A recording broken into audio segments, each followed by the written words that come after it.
the student, because that's why you're in school. Right. We're a student of life. I'm a student all the time. You're a student, right? And when I choose to know something in depth, maybe I'll be able to process it enough where I could teach it. But honestly, I'm not an expert at anything. I have a PhD in nursing philosophy. I am not a medical doctor.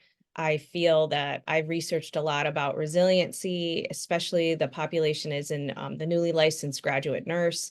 I want to know why burnout exists. I want to know why we have poor career persistency. I want to know why people choose not to be a caring professional anymore. And through a lot of research, I understand the nurse mind more. I now see how it begins in nursing school. The burnout begins.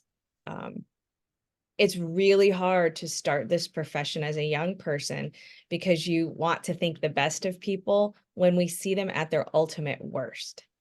And how do we deal with that when we're young people talking to probably people who are 30, 40, 50 years older than ourselves, and we try to advise them? We have to be so careful and respectful.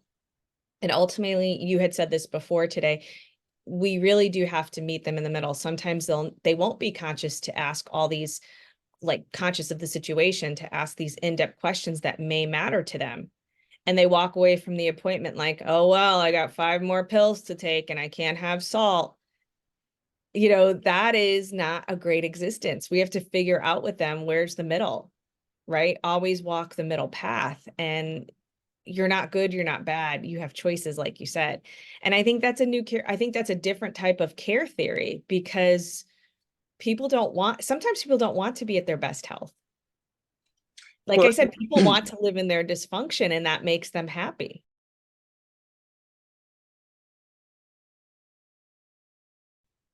or they don't know how to get out of it. They're trapped. They feel trapped, or they just don't know the alternative until their eyes are open. But I think that's the whole idea of learning, and also like with Dr. Amen's work about his thing for bright minds, and talks about the different pieces of your brain that we need, and how can we make your brain better? Because if we make your brain function better, your body is going to function better. Everything starts to follow suit. If you have good nutrition, you're going to feel better. If you're drinking more water, which I am because of you, um, I'm feeling a little bit better. Um, so I think it's a daily thing. We're constantly learning. I mean, I'm not the expert on anything either. The only thing I'm an expert on is how I'm going to live just for today. Yeah, That's it. and we I get only to need to be, don't know when to stop, or I don't know when um, to stop eating something, or doing something, or because I always think that idea of more is better. It's not. It's not better all the time. yeah. In that it all has to do also with what is our framework. I think in our last session we talked about how we have to pull from our memories about how we were raised by our parents.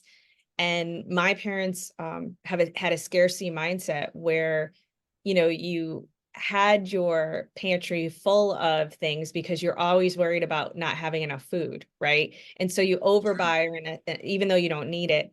And that can wear on you in many different ways. I think that you'll see people have levels of hoarding.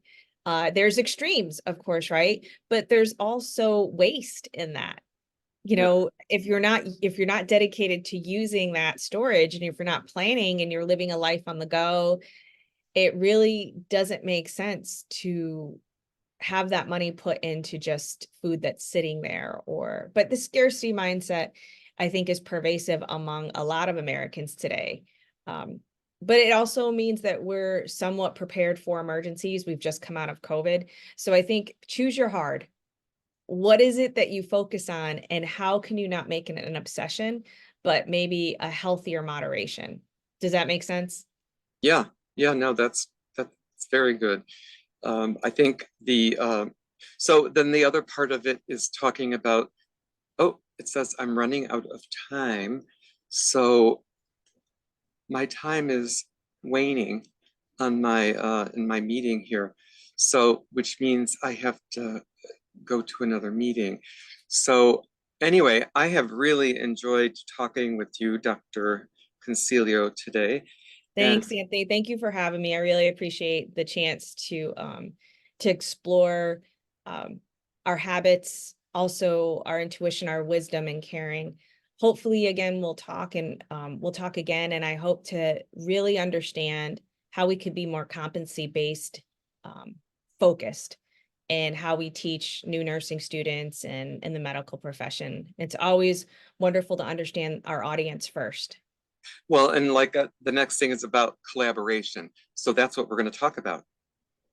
Good to see you, and we'll talk soon.